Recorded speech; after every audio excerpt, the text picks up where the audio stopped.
معزز و محتشم شرکائے فہم دین کورس،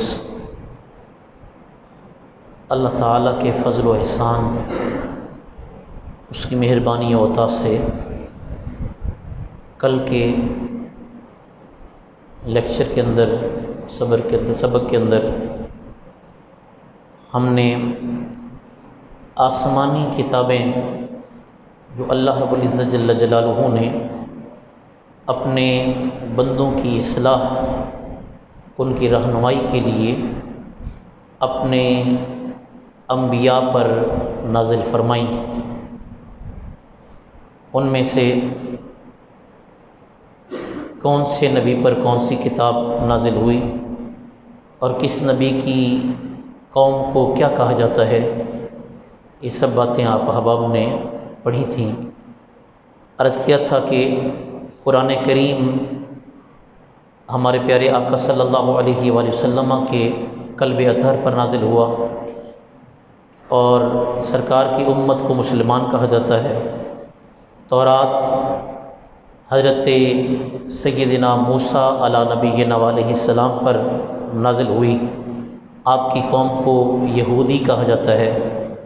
انجیل حضرت سیدنا عیسیٰ علیہ نبینا علیہ السلام پر نازل ہوئی اور آپ کی قوم کو عیسائی کہا جاتا ہے۔ زبور حضرت سیدنا داؤد علیہ نبینا علیہ السلام پر نازل ہوئی اور آپ کی قوم کو قوم عاد کہا جاتا ہے۔ ماشاءاللہ، سبحان اللہ۔ اور اسی سبق کے اندر آپ احباب نے ناسخ اور منسوخ کے متعلق بھی پڑھا کہ ناسخ کسے کہتے ہیں، منسوخ کسے کہتے ہیں۔ محکم اور متشابہ آیات کے متعلق بھی آپ احباب نے پڑھا۔ آج تھوڑا سا سبق قرآن پاک کے متعلق اور پھر اس کے بعد ملائکہ یعنی کہ فرشتوں کے متعلق ہم ان کی معرفت، ان کی پہچان، ان کے حوالے سے چند ایک باتیں پڑھیں گے۔ سوال صفحہ نمبر 24 پر لکھا گیا ہے کہ قرآن کریم میں کن چیزوں کا بیان ہے؟ حضرت عبداللہ ابن عباس رضی اللہ تعالیٰ عنہ آپ فرماتے ہیں کہ قرآن کریم کے اندر ہر چیز کا علم ہے، یہاں تک کہ اگر میرے اونٹ کی نکیل گم ہو جائے تو میں قرآن سے پوچھوں گا اور قرآن مجھے بتا دے گا کہ تیرے اونٹ کی نکیل کہاں پڑی ہوئی ہے۔ یہاں سے آپ اندازہ لگا سکتے ہیں کہ کتنا علم ہے۔ اللہ رب العزت جل جلالہ نے ہر چیز کو قرآن کے اندر بیان فرما دیا ہے۔ کوئی ایسی چیز نہیں ہے جسے اللہ رب العزت جل جلالہ نے سرکار کے سینہ اطہر پر نازل ہونے والے قرآن میں نازل نہ فرمایا ہو۔ اگلا سوال پھر سے پیدا ہوتا ہے، اتنا علم ہے تو کیا کوئی ایسا شخص، ایسی ہستی بھی ہے جسے قرآن کے سارے علوم آتے ہوں؟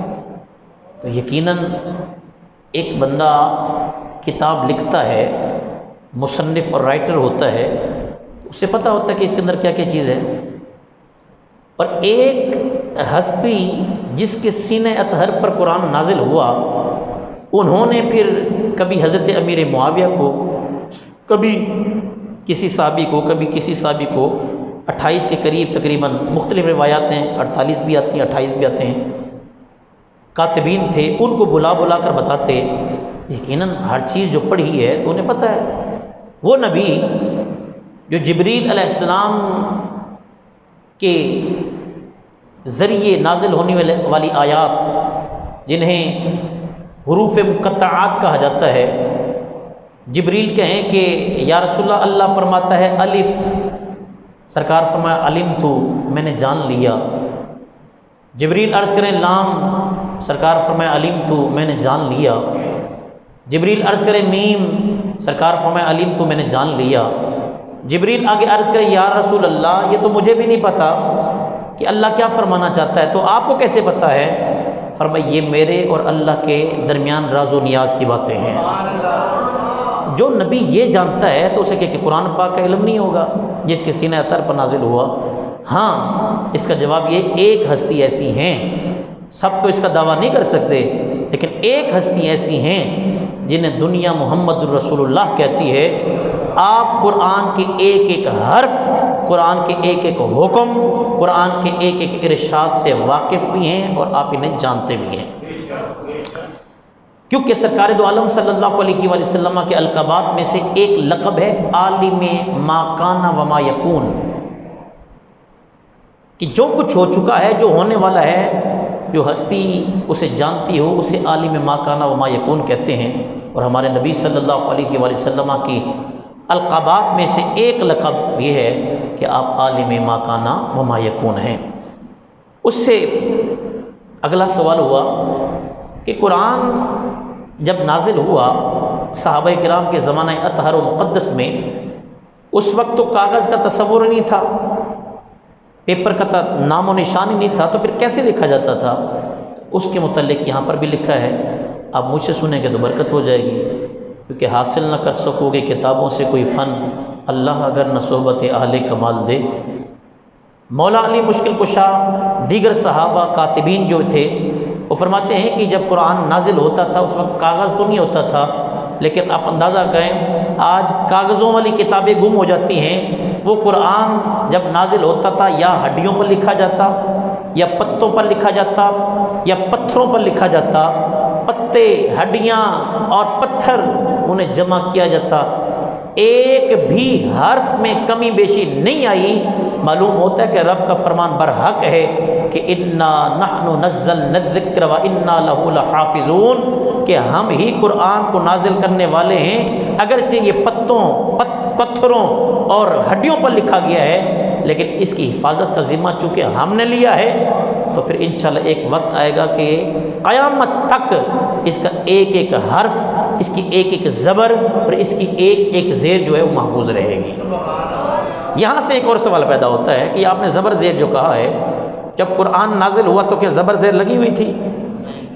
نہیں۔ یہاں پر ایک ہمارا عقیدہ اس کی وضاحت ہوتی ہے، جو لوگ کہتے ہیں کہ جی بدعت اس چیز کو کہتے ہیں جو سرکار کے ظاہری زمانے میں نہ ہو، بعد میں ایجاد کی جائے، کوئی ایسا کام جو سرکار کے ظاہری زمانے میں نہ ہو بعد میں کیا جائے وہ بدعت ہوتا ہے، اور کل بدعت دلالہ، ہر بدعت جو ہے وہ گمراہی ہے، جہنم میں لے جانے والی ہے۔ اگر ایسا ہو، حدیث پاک ہے کل بدعت دلالہ، اگر ایسا ہے کہ ہر بدعت دلالت ہے تو معذرت کے ساتھ قرآن کریم کے اعراب، زبر، زیر، شد، مد، یہ جب قرآن نازل ہوا تھا، جب ہڈیوں پر لکھا گیا تھا، اس وقت تو ان پر زبر زیریں نہیں تھیں، اس پر تو ان پر پیشیں جزمیں نہیں تھیں، یہ پھر کیسے ہوا؟ تو پھر اس پر مؤرخین لکھتے ہیں کہ سرکار کے ظاہری حیات جو آپ نے پردہ فرمایا، سرکار ظاہری حیات سے جب پردہ فرمایا، اس کے 50 سالوں کے بعد زبر اور زیریں لگائی گئی تھی۔ تو معلوم ہوتا ہے کہ ہر بدعت دلالت نہیں ہے، ہر بدعت بری نہیں ہے۔ اگر ہر بدعت بری ہے تو معذرت کے ساتھ بڑے دھیمی انداز سے عرض کر رہا ہوں، نماز تراویح کی جماعت بھی بدعت ہے، پھر مسجد کا محراب بھی بدعت ہے، مسجد کا مینار بھی بدعت ہے، مسجد کی سجاوٹ اور ڈیکوریشن یہ بھی بدعت ہے۔ اور اس وقت اللہ آپ سب کو مدینے لے جائے، چاہے مسجد کے حال میں جو بیٹھے ہوئے ہیں یا صحن میں جو بیٹھے ہوئے ہیں، سب کو اللہ مدینہ دکھائے، بلکہ میرے ہر نمازی کو مدینہ دکھائے۔ آپ چلے جائیں، اللہ کرے مدینہ دیکھیں، پھر مسجد نبوی شریف کو آپ دیکھیں تو جتنی مسجد نبوی شریف ڈیکوریٹ کی گئی ہے، سجائی گئی ہے، میرے خیال میں دنیا میں ایسی کوئی مسجد نہیں جتنی سجائی گئی ہو، جبکہ حکم ہے کہ مسجد کو سجانا منع ہے۔ پھر آپ کہیں گے یہ کیوں؟ جب سرکار نے منع فرمایا کہ مسجدوں کو سجانا نہیں ہے، ڈیکوریٹ نہیں کرنا، پھول بوٹے نہیں لگانے، تو کیوں پھر یہ پھول بوٹے لگے ہوئے ہیں؟ پھر کیوں مسجد نبوی شریف کی ایک ایک دیوار پر ایک منفرد قسم کی نقاشی کی گئی ہے، نگاری کی گئی ہے، اور مسجد نبوی شریف کے اندر 100 سے زائد گنبد ہیں، ہر گنبد کا سٹائل اپنا ہے، ہر گنبد کے اندر نقش و نگاری کا انداز اپنا ہے، تو پھر کیوں ہے یہ سارا کچھ؟ اس پر پھر مجتہدین، اس پر فقہائے کرام ان کا سہارا لیتے ہیں۔ فقہائے کرام نے فرمایا کہ سرکار نے منع فرمایا، اس وقت ضرورت تھی، لیکن اب ایک چودھری صاحب کا گھر، ایک ایم پی اے صاحب کا گھر، ایک پیر صاحب کا گھر، ایک مفتی صاحب کا گھر، ایک بڑ صاحب اور ملک صاحب کا گھر تو حسین ہو، سیلنگ بھی ہو، اس کے اندر طرح طرح کی سہولیات بھی ہوں، اعلیٰ اور حسین قسم کے جو ہے اس کے اندر نقش و نگاری کی جائے، اور اللہ کا گھر سادہ ہو، اس وقت ضرورت تھی تو سرکار نے منع فرمایا۔ جیسے کہ نماز تراویح کی جماعت سے سرکار نے منع فرمایا، بعد میں پھر حضرت فاروق اعظم رضی اللہ تعالیٰ نے یہ کہہ کر شروع کیا کہ اب چونکہ فرض ہونے کا خدشہ نہیں ہے، اب وہ ڈر اور خوف ختم ہو گیا ہے، کیونکہ سرکار کے ہوتے ہوئے فرض ہونا تھا، اب چونکہ نماز تراویح جو ہے اس کے فرض ہونے کا خدشہ تو نہیں ہے، لہذا اب نماز تراویح جماعت کے ساتھ پڑھائی جائے۔ ایسے ہی ہے کہ سرکار نے پہلے منع فرمایا، اس وقت ضرورت تھی، اس وقت لوگ اتنا اپنے گھر کو سجاتے نہیں تھے، لیکن وقت ایک چلتا آتا گیا، وقت کے ساتھ ساتھ مسائل بدلتے گئے، پھر آج فقہا، مجتہدین، صحابہ اور بڑے بڑے اکابرین نے فیصلہ کیا کہ جب عام بندے کا گھر خوبصورت ہو تو اللہ کا گھر اس سے زیادہ خوبصورت ہونا چاہیے۔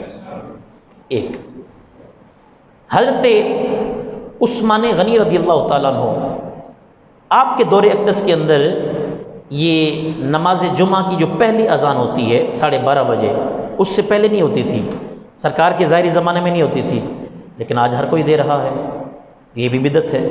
محراب سرکار کے ظاہری زمانے میں نہیں ہوتا تھا، ایک ہال ٹیپ ہوتا تھا، پھر جب ہال بننے لگ گئے، گھر بننے لگے بڑے بڑے، پھر مجتہدین نے اجتہاد کیا، فقہا نے پھر اپنی فقاہت کا مظاہرہ کیا، پھر انہوں نے بتایا کہ اب ایک عام حال ہے اور ایک مسجد، اس میں فرق کیا ہے؟ فرق محسوس کروانے کے لیے پھر انہوں نے کہا محراب ٹائپ بنایا جائے تاکہ یہ پتہ چلے کہ یہ عام شادی حال ہے یا مسجد کا حال ہے۔ تو یہ بھی بعد میں من ہے، محراب ہو، اسی طریقے سے آپ کے مینار ہوں، ایک مینار نہیں، مسجد نبوی شریف میں کتنے مینار ہیں، گنبد خضرا شریف کتنے گنبد ہیں، تو ہر بدعت المختصر، یہ ساری گفتگو کا نچوڑ اور خلاصہ یہ ہے کہ میرے بھائی ہر بدعت گمراہی نہیں ہے، کچھ بدعتیں ایسی ہوتی ہیں، وہ انشاءاللہ آگے اس کا باب آئے گا، کچھ بدعتیں ایسی ہوتی ہیں جنہیں کرنا واجب ہوتا ہے۔ کیا آپ تو کہتے ہیں ہر بدعت دلالت ہے، لیکن کچھ بدعتیں ایسی ہوتی ہیں جنہیں کرنا واجب ہوتا ہے، جیسے کہ قرآن سمجھنے کے لیے، حدیث پاک سمجھنے کے لیے یسرن القرآن کا پڑھنا۔ اب آپ بتائیں، ماشاءاللہ ذی شعور بیٹھے ہیں، یسرن القرآن پڑھے بغیر کیا کوئی ڈائریکٹ قرآن پاک پڑھ سکتا ہے؟ نہیں پڑھ سکتا، کبھی بھی نہیں پڑھ سکتا۔ کیوں؟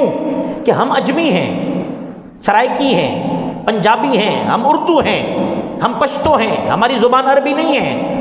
عربی سمجھنے کے لیے ہمیں عربی کے قواعد چاہیے، اس کے ضابطے چاہیے، اس کے قوانین چاہیے کہ کیسے عربی بنتی ہے۔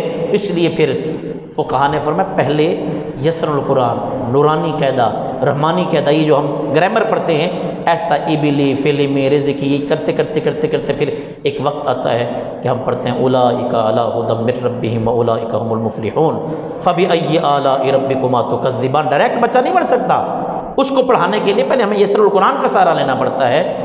تو صحابہ کرام نے تو نہیں پڑھا یسر القرآن، انہوں نے تو نہیں پڑھا، انہوں نے رحمانی قاعدہ تو نہیں پڑھا، انہوں نے اس طرح کی کتابیں تو نہیں پڑھی، گرامر تو نہیں پڑھی۔ کیوں؟ کہ ان کی اپنی زبانی عربی تھی، ان کو پڑھنے کی ضرورت ہی نہیں تھی۔ جن کے گھر کی اپنی زبان بڑے فصیح و بلیغ ہوں، انہیں یسر القرآن پڑھنے کی کیا ضرورت ہے؟ جن کے گھر میں ہی عربی بولی جاتی ہو تو انہیں جوڑ توڑ کرنے کی کیا ضرورت ہے؟ تو ہر بدعت گمراہی نہیں، بلکہ کچھ بدعتیں ایسی ہیں جنہیں کرنا واجب ہوتا ہے، ان میں سے ایک یسر القرآن، صرف، نحو۔ اب یہ اساتذہ آپ لوگ نہیں جانتے، مولانا مجاہد صاحب جانتے ہیں، صرف نحو ایک علم ہے، تربا یضرب ضربا فهو ضارب وضرب یضرب ضربا فذاك مضروب، یہ ایک علم ہے جو خادم صاحب پڑھا کرتے تھے، یہ ایک علم ہے. جب تک یہ نہیں پڑھیں گے تب تک آپ کو گرامر نہیں سمجھ آئے گی. جب گرامر سمجھ نہیں آئے گی آپ کو قرآن نہیں سمجھ آئے گا. جب قرآن سمجھ نہیں آئے گا آپ کو حدیث سمجھ نہیں آئے گی. حدیث قرآن کا ترجمہ کرنے کے لیے ان چیزوں کا آنا لازمی ہے، اور یہ ساری چیزیں بدعتیں ہیں. تو آپ کہتے ہو ہر بدعت دلالت ہے، تو ہر بدعت دلالت نہیں، بلکہ ہر وہ بدعت جو سنت کو ختم کرے وہ دلالت ہے. اس لیے اس پر جب انشاءاللہ بحث آئے گا تو میں عرض کروں گا. تو کیا قرآن کریم کے اعراب جو ہیں یہ شروع سے لگے ہوئے تھے؟ تو اس کا جواب ہے نہیں. سرکار کی ظاہری زندگی کے کتنے عرصے بعد؟ 1 سال 2 سال نہیں، 50 سالوں کے بعد. ابو بکر پاک کا زمانہ بھی گزر گیا، عمر پاک کا زمانہ بھی گزر گیا، عثمان پاک کا زمانہ بھی گزر گیا، علی پاک کا زمانہ بھی گزر گیا، حسن پاک کا زمانہ بھی گزر گیا. 50 سالوں کے بعد یوسف بن حجاج نے یہ نقطے لگوائے تھے. ٹھیک ہے، اگرچہ اس کے متعلق کچھ علماء نے بڑی سختی کی ہے، لیکن ایک اچھا کام ہے. ذوالفقار علی بھٹو آپ جانتے ہیں کتنا دلیر بندہ تھا. سارے معاملات اس کے اپنی جگہ، یہ موضوع سیٹ کرے لیکن میں اچھی بات کر رہا ہوں، سارے اس کے معاملات اپنی جگہ. لیکن میں سمجھتا ہوں جو اس نے ختم نبوت پر کام کیا ہے، قادیانیوں کو کافر قرار دلوایا ہے، یا جس نے اس کا ساتھ دیا ہے یقیناً وہ بھی تھا، تو یہ اس کا اچھا کام ہے. جو اچھا کام ہے اس کو سراہا جانا چاہیے. تو یوسف بن حجاج یہ وہ تھا جس نے قرآن پاک کے سب سے پہلے جو ہے وہ اعراب لگوائے تھے، زبر زیر پیشے، تاکہ اجمی لوگوں کو پتہ لگے کہ قرآن کیا کہنا چاہتا ہے. ملائکہ، یہ ملک ایک ہوتا ہے، ملک ایک ہوتا ہے ملک. ملک محمد اسلم صاحب، ایک ہوتا ہے ملک. ملک کسے کہتے ہیں؟ بادشاہ کو.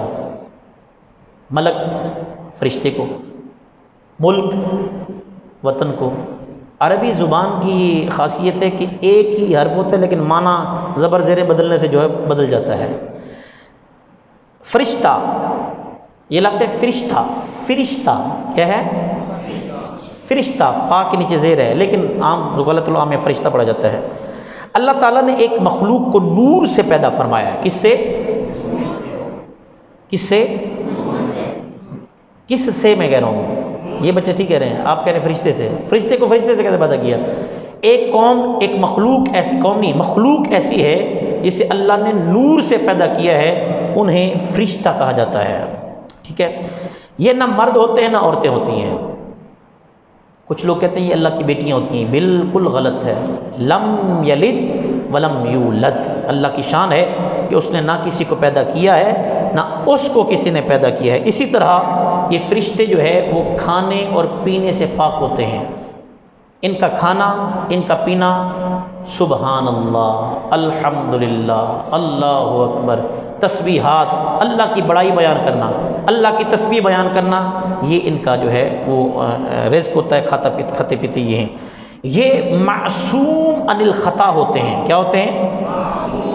میں نے عرض کی تھی پہلے کچھ دن پہلے، 2 ہستیاں ایسی ہیں جو معصوم عن الخطا ہیں. نمبر 1 فرشتے، اور نمبر 2 کل انبیاء کرام. یہ اللہ کی ہرگز نافرمانی نہیں کرتے، ہرگز. یہاں پر ایک عقیدہ، ایک طبقہ ہمارے ہاں ایسا ہے جس کا نظریہ ہے کہ حضرت جبریل علیہ السلام نبوت لے کر آئے حضرت علی کو دینے کے لیے. میرے پاس کتاب موجود ہے. حضرت علی کو نبوت دینے کے لیے آئے تو راستے میں محمد ملے تو فرشتوں نے بھول کر نبوت علی کی بجائے محمد کو دے دی. ایسا کہنے والا کافر ہے. کیوں؟ کہ قرآن پاک کے اندر آتا ہے یفعلون ما تؤمرون. فرشتوں کی شان یہ ہے، یفعلون، وہ وہی کرتے ہیں، ما تؤمرون، جس چیز کا انہیں حکم دیا جاتا ہے. مثال کے طور پر ہمارے ایک مجمع کے اندر اگر 4 قسم کے بندے بیٹھے ہیں اور چاروں کا نام عارف ہے، ایسے نہیں کہ ہر عارف اللہ تعالیٰ حکم فرمائے جی عارف کو لے آؤ، یعنی کہ اس کی جان قبض کر دو، تو یہ نہیں کہ چاروں کی قبض کر لیں گے، نہ، بلکہ نام، ولدیت، کب پیدا ہوا تھا، اور لوح کے اندر اس کی موت کب لکھی ہوئی ہے. ہر عارف کی موت ایک لکھی ہوتی ہے، ہر ہر چیز کا ایک وقت ہوتا ہے۔ تو یہ نظریہ رکھنا کہ نبوت حضرت علی کے لیے تھی تو فرشتے نے بھول کر محمد کو دے دی، ایسا کہنے والا کیا ہے؟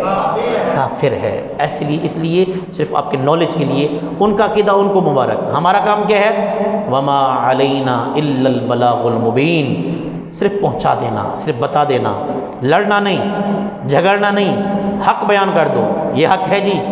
اللہ نے قرآن میں فرمایا فعلون ما تؤمرون، اور قرآن کے ایک حرف کا انکار کرنے والا، نقطے کا انکار کرنے والا، زبر زیر کا انکار کرنے والا دائرہ اسلام سے خارج ہے، اور تم وَيَفْعَلُونَ مَا تُؤْمَرُونَ قرآن کی آیت کا انکار کر رہے ہو تو کیسے مسلمان رہ سکتے ہو؟ وہ کہتے ہیں ہم مسلمان ہیں، ٹھیک ہے تمہارے نزدیک ہے، ہمارے نزدیک نہیں، یہ فرقہ واریت نہیں ہے، یاد رکھیے قرآن میں بتا رہا ہوں آپ کو۔ کسی کے ذہن میں ایسا ہے کہ یہ فرقہ واریت، بالکل نہیں، قرآن کا انکار ہے سیدھا سیدھا۔ یا تو واضح کہیں جی ہمارا عقیدہ یہ ہے، یا پھر چھپائیں، جیسے 2 نمبری کرتے ہیں، تکیہ جیسے کہتے ہیں، یہ غلط بات ہے، وہ حقیقت ہے، وہ حقیقت ہے۔ یہ فرشتے کیا کرتے ہیں؟ یہ ہر وقت اللہ عز و جل کے ذکر اور تسبیح یعنی پاکی میں مصروف رہتے ہیں۔ اس کے علاوہ ان کے ذمہ کچھ مختلف کام ہوتے ہیں، مختلف ڈیوٹیز ہوتی ہیں، جیسے کہ حضرت جبریل علیہ السلام جو سارے فرشتوں کے سردار تھے، کیا لفظ ہے؟ سردار، لیکن خلط العام جامع مسجد سردار کون ہے؟ خلط العام ہے، چلتا ہے، لفظ میں نے آپ کو بتا دیا ہے۔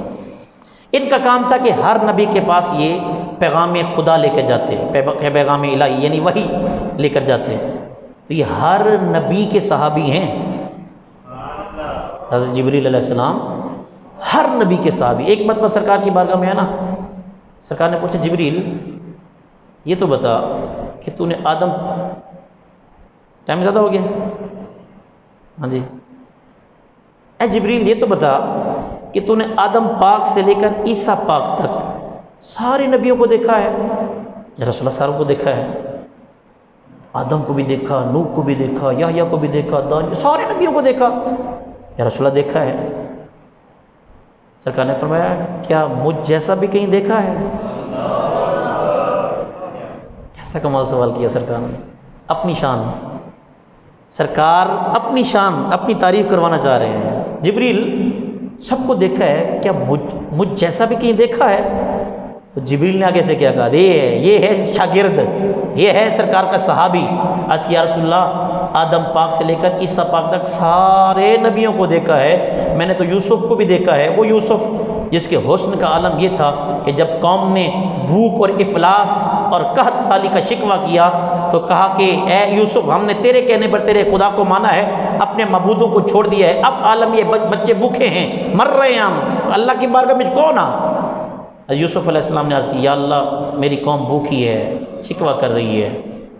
فرمایا یوسف ہم نے تجھے حسن دیا ہے، تجھے حسین بنایا ہے، تو ایک میدان میں ان کو اکٹھا کر، جب انہیں بھوک لگے اپنے چہرے پر نقاب ڈال دے، جب یہ کہنا بھوک لگی چہرے سے نقاب ہٹا دینا، اللہ تعالیٰ ان کی بھوک کو ختم فرما دے گا۔ اور یہ صرف ایک مرتبہ نہیں ہوا، مفسرین لکھتے ہیں 6 مہینے تک یہ سلسلہ جاری رہا، بغیر کھائے پیے، بغیر جو ہے وہ اناج کے 6 مہینے تک یوسف علیہ السلام نے گزرائے۔ ان کے کیا کرتے؟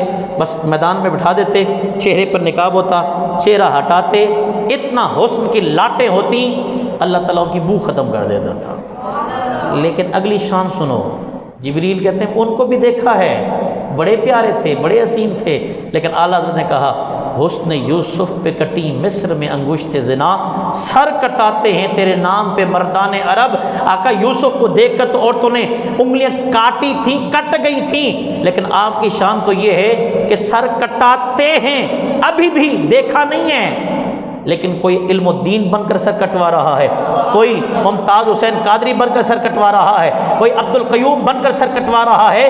آج بھی لوگ آپ کی شان کے لیے، آپ کی عظمت کے لیے اپنے سر لیے بیٹھے ہیں، کوئی مصطفیٰ کے نام پر کاٹ کے تو دکھائے۔ حسن یوسف پہ کٹی مصر میں انگشت زنا، سر کٹاتے ہیں تیرے نام پہ مردان عرب۔ عرض کی یا رسول اللہ سارے نبیوں کو دیکھا، ان کو بھی دیکھا ہے، لیکن اگلا جملہ سنو، قلبت مشارق الارض و مغاربہا۔ عرض کی یا رسول اللہ زمین کی جتنی مشرقیں ہیں، 7 زمینیں ہیں نا، 7 آسمان ہیں، زمین کی جتنی مشرقیں ہیں ساری مشرقوں کو دیکھا ہے، وہ مغاربہا اور مغربوں کو بھی دیکھا ہے، سارے نبیوں کو دیکھا ہے، ہر چیز کو دیکھا، صرف دیکھا نہیں، قلبتو یہ نکلا ہے قلب سے، اور قلب کہتے ہیں دل کو، قلب اس لیے کہتے ہیں یہ الٹتا پلٹتا رہتا ہے، کبھی کیا کبھی کیا، کبھی کچھ مانگتا ہے کبھی کچھ مانگتا ہے، کبھی کہتا ہے سفید کپڑے پہن لو، کبھی کہتا نہیں آج کالے کپڑے پہننے ہیں، کبھی کہتا ہے اس کے ساتھ نکاح کرنا ہے، کبھی کہتا نہیں یار اس کے ساتھ نہیں، اس کے ساتھ نکاح کرنا ہے، کبھی کہتا ہے میں نے ادھر جانا ہے، کبھی کہتا ہے ادھر جانا ہے، کبھی کہتا ہے سحری میں دہی کھانی ہے، کبھی کہتا ہے کیا کھانا ہے، یہ دل ہے نا، اس لیے اس کو قلب کہتے ہیں، الٹتا پلٹتا رہتا ہے۔ اور جبریل کیا کہتے ہیں، قلبت مشارق الارض ومغاربہا، آقا زمین کی جتنی مشرقیں ہیں جتنی مغربیں ہیں سب کو الٹا پلٹا کر دیکھا ہے، لم ارى مثل محمد، آپ جیسا حسین جبریل نے بھی کہیں نہیں دیکھا ہے۔ وہ حضرت جبریل علیہ السلام مختلف انبیاء کرام کے پاس وحی لے کر آتے تھے، یہ ان کا کام تھا۔ حضرت اسرائیل علیہ السلام، اس سے تو ہر کوئی ڈرتا ہے لیکن مومن نہیں ڈرتے۔ مومن کے دل میں ایک بات ہے کہ اصل ہمارا گھر وہ ہے، یہ نہیں ہے، یہ تو عارضی ٹھکانہ ہے، ایک سٹاپ ہے، ہم تھوڑے دنوں کے لیے آئے ہوئے ہیں، بالآخر ہمارا اصل گھر وہ ہے۔ مومن اسرائیل سے ڈرتا نہیں ہے، مومن اسرائیل سے پیار کرتا ہے۔ کیوں؟ کہ اسرائیل ہی وہ واحد ہستی ہے جو ہمیں رخ محمد دیکھنے کے لیے لے کے جاتی ہے۔ حقیقت ہے نا، ہماری ایمان کمزور ہے، ورنہ ڈریں کیوں؟ موت سے کیا ڈرنا جب پتہ ہے کہ محمد کو دیکھنے کے لیے مرنا لازمی ہے، سرکار کے دیدار کے لیے مرنا لازمی ہے، تو پھر جبریل اسرائیل سے پھر محبت کرنی پڑے گی نا۔ اسرائیل آئے گا تو ہماری جان لے کر لے کے جائے گا، پھر قبر کے اندر ڈالیں گے، پھر سرکار کو دیکھ کر کہے گا ما کنت تقول فی حق ھذا الرجل، ان کے بارے میں کیا کہتا تھا؟ پھر کہیں گے نا ھذا محمد الرسول اللہ۔ حضرت اسرائیل علیہ السلام کا کام کیا ہے؟ روح قبض کرنا۔ کیا کرنا؟ حضرت میکائیل علیہ السلام، ان کا کام ہے بارش برسانا اور رزق۔ اب بتائیں رزق دینے والا کون ہے؟ ادھر میکائیل کو کہا جا رہا ہے، بارش کون برساتا ہے؟ ادھر کہتے ہیں میکائیل کا کام ہے، تو معلوم ہوتا ہے بارش حقیقتاً برسانے والا وہ رب ہے لیکن ذریعہ میکائیل ہیں، رزق دیتا رب ہے لیکن ذریعہ میکائیل کے۔ میکائیل ہو، اسرائیل ہو، جبرائیل ہو، جتنے بھی فرشتے ہوں، یہ سارے مصطفیٰ کے دربان ہیں، مصطفیٰ کے خادم ہیں، مصطفیٰ کے شاگرد ہیں۔ جب ان کی شان یہ ہے، یہ شان ہے خدمت گاروں کی، تو سردار کا عالم کیا ہوگا؟ اسرافیل علیہ السلام، ان کا کام قیامت والے دن سور پھونکنا ہے۔ سور ایک جسے آپ ہارن کہتے ہیں یا ایک باجا کہتے ہیں، اس ٹائپ کا ہوگا سور، جس کی آواز بہت تیز ہوگی۔ اسرافیل علیہ السلام سور پھونکیں گے قیامت والے دن، یہاں تک کہ سب کچھ ملیا میٹ ہو جائے گا، سب کچھ ختم ہو جائے گا، یہ بلڈنگز، یہ مسجدیں، یہ درباریں، یہ انسان جتنا بھی ہے، درخت، سب ختم ہو جائیں گے، چٹیل میدان بن جائے گا۔ پھر حتیٰ کہ اسرافیل خود بھی پھر اللہ کے حکم سے دوبارہ انہیں زندہ کیا جائے گا، پھر سور پھونکا جائے گا، پھر سارے زندہ ہوں گے، پھر زندہ ہو کر اللہ تعالیٰ کی بارگاہ میں۔ یہ کہاں پر زندہ ہوں گے جی؟ کس مقام پر؟ ہاں، دمشق۔ دمشق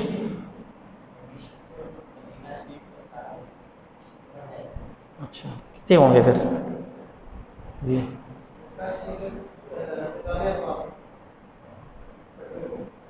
ہاں جی، ملک شام دے دمشق کی فرق ہے؟ چلو اج تھوڑے تے تسی کل یاد کر کے تو پوچھ کے کسی اور، میرے کو نہیں پوچھنا کسی نے، کسی اور مولوی صاحب، تاکہ تمہیں پتہ تھوڑا پتہ لگے کہ تسی تگو دو کتنی ہے تھوڑی۔ اچھا مزے کی بات آئی ہے، کچھ فرشتے ایسے ہیں جن کا کام کیا ہے؟ اصغر صاحب کا درود لے کر، شبیر صاحب کا درود لے کر، فاروق بھائی کا درود لے کر، آصف بھائی کا درود پاک لے کر مصطفیٰ کی بارگاہ میں پیش کرتے ہیں۔ یا رسول اللہ، وہ آپ کا غلام سردار کونین مسجد میں بیٹھ کر درود پاک پڑھا ہے اور درج کروایا ہے، یا رسول ایسے قبول فرمائیے۔ یہ فرشتوں کا کام۔ کچھ فرشتے ایسے ہیں جو محفلیں تلاش کرتے ہیں، یہ جو ہم محفلیں کرتے ہیں نا، ذکر کی محفلیں، سرکار کے درود پاک کی محفلیں تلاش کرتے ہیں۔ حدیث پاک میں نے پڑھا ہے، ایک فرشتوں کی ٹولی جب اسے ملتی ہے نا، یہ محفل تو خوشی کے مارے خوشی ہو کر نا وہ اعلان کرتے ہیں، اے فرشتوں ادھر آؤ بھاگ کے ادھر آؤ، یا محفل ہو رہی ہے، لکھو نام۔ لکھا جاتا ہے جناب سید احمد شاہ صاحب، محمد مجاہد اسلم صاحب، جناب سارے نام، جناب فلاں بن فلاں بن فلاں فلاں۔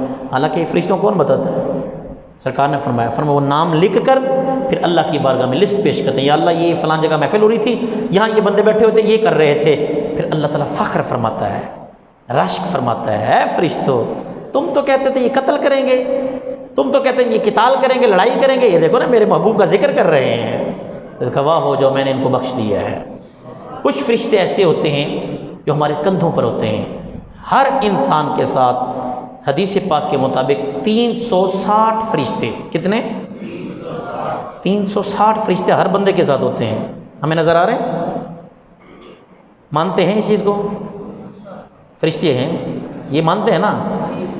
قرآن پاک کی کس آیت میں ہے؟ نہیں، سرکار نے فرمایا ہے، اے علم غیب کے منکر خدا کو دیکھا ہے؟ تجھے بھی کہنا پڑے گا حضور جانتے ہیں۔ سرکار کو پتہ ہے کہ کتنے فرشتے ہیں، تعداد 350 نہیں کا فرمایا، 400 پورا نہیں فرمایا، 300 پورا نہیں فرمایا، 360۔ معلوم ہوتا ہے کہ مصطفیٰ کو اللہ نے یہ علم عطا فرمایا کہ فرشتے ہر انسان کے ساتھ کتنے فرشتے اسے بھی جانتے ہیں سرکار۔ فرمایا کچھ فرشتے ایسے ہیں 70,000 فرشتے صبح سرکار کی بارگاہ میں آتے ہیں گنبد خضرا شریف میں، 70,000 فرشتے شام کو آتے ہیں، درود پاک کے گجرے پیش کرتے ہیں، اور جو فرشتہ ایک مرتبہ آ چکا ہے دوبارہ اسے آنے کی اجازت، یہ مصطفیٰ کے غلام ہیں جو کتنی مرتبہ سرکار کے پاس جاتے ہیں۔ ہاں جی، سرکار کے یہ نوکر بیٹھے ہوئے ہیں جنہیں سرکار کبھی ہر سال بلا لیتے ہیں، کبھی 2 سالوں کے بعد بلا لیتے ہیں، وہ چاہیں تو اپنے پاس رکھ لیتے ہیں۔ ہم بس ٹائم تقریباً ہو گیا ہے اور باب بھی تقریباً ختم ہی ہو گیا، مکمل ہو گیا۔ ہم ایک دوسرے کو سلام کرتے ہیں، یہ دلچسپ بات ہے، یہ جو لوگ کہتے ہیں نبی ہم جیسے ہیں، ان کے لیے اور آپ کے لیے ایک ایمان افروز بات۔ میں نے اگر حاجی شبیر صاحب کو سلام کرنا ہو تو کیا کہوں گا؟ تسی نویں مسلمان ہوئے ہو، بولو کی کہوں گا؟ السلام علیکم۔ حضرت کم یہ جو ضمیر ہے واحد کی ہے، تثنیہ کی ہے، یہ جمع کی ہے؟ استغفر اللہ ربی استغفر اللہ ربی۔ ہاں جی، اور تسی اور تیسرا ہی رہ گیا وزر ہے، پہلے نے کہا واحد، میں کہ نہیں، پھر انہوں نے کہا تثنیہ، پھر کہ نہیں، اور آخری جمع ہی رہ گئی زیادہ ہے۔ کم میرے بیٹے جمع کی ضمیر ہے، کم جمع کے لیے بولا جاتا ہے، السلام علیکم تم پر سلام ہو، یعنی کہ جمع کا صیغہ ہے، بندے تو ایک ہیں، میں نے علیکم کہہ رہا ہوں۔ ہاں جی، ہاں جی، ان کے ساتھ جو فرشتے ہیں نا کرامن کاتبین اور 360 فرشتے، السلام حالانکہ اگر اصولی طور پر دیکھا جائے تو السلام علیکہ بنتا ہے کہ اکیلے حاجی شبیر صاحب ہیں یا اکیلا مشتاق ہے جسے میں السلام علیکم علیکہ کہنا چاہیے، جبکہ ایک بندے کو کہتے ہیں السلام علیکم جمع کی۔ اس کے متعلق ابھی آپ نے خود فرمایا کہ چونکہ فرشتے ساتھ ہوتے ہیں تو اس لیے بولا جاتا ہے السلام علیکم۔ کرامن کاتبین زیادہ تر یہ فقہا فرماتے ہیں، کرامن کاتبین، ایک فرشتہ دایاں ایک فرشتہ بایاں، دایاں نیکیاں لکھتا ہے، اس نے آج نماز پڑھی لکھ دیا، بزرگ کو دیکھا لکھ دیا، دائیں نے لکھا، بایاں گناہ لکھتا ہے۔ کیا لکھتا ہے؟ گناہ لکھتا ہے۔ بخاری شریف سے لے کر نسائی شریف تک، ابو داؤد شریف، جتنی بھی کتب احادیث ہیں، کسی میں بھی سرکار کو السلام علیکم نہیں کہا گیا۔ کیوں؟ کہ سرکار کے ساتھ یہ فرشتے نہیں تھے، ہمارے ساتھ فرشتے ہیں۔ ان فرشتوں کا کام کیا ہے؟ نیکیاں لکھنا، تاکہ قیامت والے دن حساب و کتاب ہوگا، گناہ لکھنا، قیامت والے دن حساب و کتاب ہوگا۔ ارے کس فرشتے کے اندر یہ جرت ہے کہ مصطفیٰ کے گناہ لکھے یا مصطفیٰ کی نیکی لکھے؟ سرکار تو ان سے پاک ہیں، اس لیے کہا جاتا ہے الصلاۃ والسلام علیکا یا رسول اللہ، علیکم نہیں۔ کیوں؟ کہ سرکار کے ساتھ کرامن کاتبین نہیں ہیں، کرامن کاتبین ہم گناہگاروں کے ساتھ ہیں، سرکار کے ساتھ نہیں۔ اچھا، یہاں پر ایک صرف آپ کے نالج کے لیے. اچھا کام کیا گیا ہے گورنمنٹ آف پنجاب کی جانب سے، بہت خوشی ہوئی ہے، لیکن صاحب ذرا انہوں نے مشورہ نہیں کیا ہوگا. یقیناً ہم تو یہ سمجھتے ہیں مشورے میں برکت ہے، مشورہ نہیں کیا ہوگا. اس ربیع الاول شریف کو الحمدللہ آپ کے بیگم کوٹ چوک میں بھی جائے نا، وہاں پر بھی ایک بڑا بورڈ لگا ہے، اور اکثر جو ہے وہ بڑے بڑے شاہراہوں میں چوکوں پر بورڈ لگے ہوئے ہیں، کیا؟ السلام علیکم یا رسول اللہ. تو یہ غلط ہے، یہ غلط ہے. السلام علیکم یا رسول اللہ ہونا چاہیے. لیکن ان کے علم میں ہم یہ سمجھتے ہیں، اچھا یہ تو یہ ہے نا، رات کو ایک ہم علماء کرام میرے استاد گرامی تشریف لائے عمرے شریف سے، تو وہاں پر بحث ہو رہی تھی کہ عمران خان نے وہ نہیں کہا نا خاتم النبیین نہیں بولا گیا اس سے، تو یار اس پر اتنی بحث نہیں کرنی چاہیے. وہ کون سا عالم دین ہے یار، اس کو لے کر اتنا ڈھنڈورا پیٹا گیا، اتنا اس کو جناب برا بھلا کہا گیا.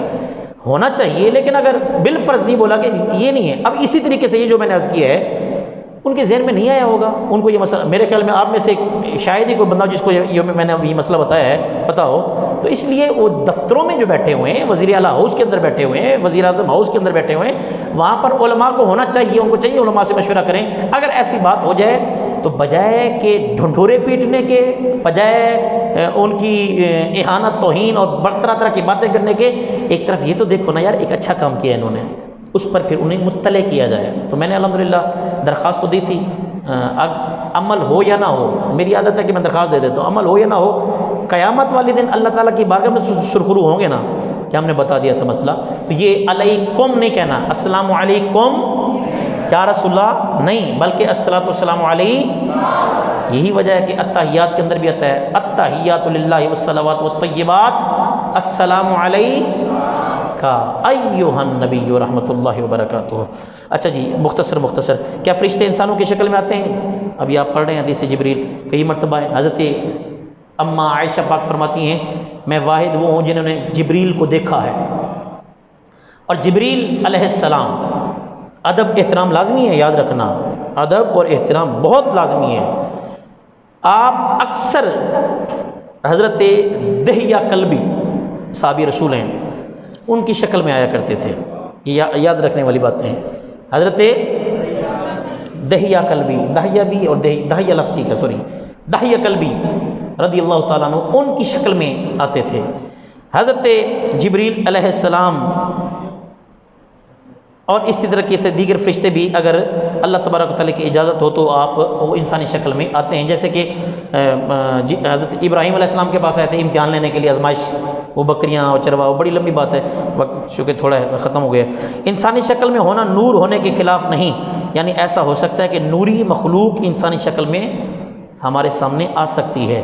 جب فرشتے انسانی شکل میں آ کر نور رہتے ہیں تو محمد انسانی شکل میں آ کر نور کیوں نہیں ہو سکتے ہیں؟ فرشتوں کا انکار کرنا یا ان کی توہین کرنا کیا ہے؟ کفر ہے. ان کی توہین کرنا یا ان کا انکار کرنا کہ فرشتہ ہے ہی نہیں، ایسا کرنے والا بندہ دائرہ اسلام سے خارج ہو جاتا ہے. اللہ تبارک و تعالیٰ عمل کرنے کی توفیق عطا فرمائے. وقت میرے خیال میں بہت کم رہ گیا. آج 19واں روزہ ہے، 6 دن آپ کے پاس بقایا ہیں. کل انشاءاللہ امید ہے کہ آپ کو گیسٹ پیپر ہم دے دیں گے، اس میں سے تیاری کریں گے آپ، اور 25 رمضان المبارک کو انشاءاللہ العزیز فجر کے بعد اسی طرح ہی جیسے یہاں بیٹھے ہوئے اسی طرح ہی ہم امتحان لیں گے. تو جو کامیاب ہوگا تو اس کی بارگاہ میں پھر ہم سند اور انعامات کوشش کریں گے، پیش کریں گے اللہ کی دی ہوئی طاقت سے. ہمارا اس میں کوئی کمال نہیں ہوگا. دعا فرمائے اللہ تعالیٰ غیبی مدد فرمائے. وآخر دعوانا الحمدللہ رب العالمین. آپ میں سے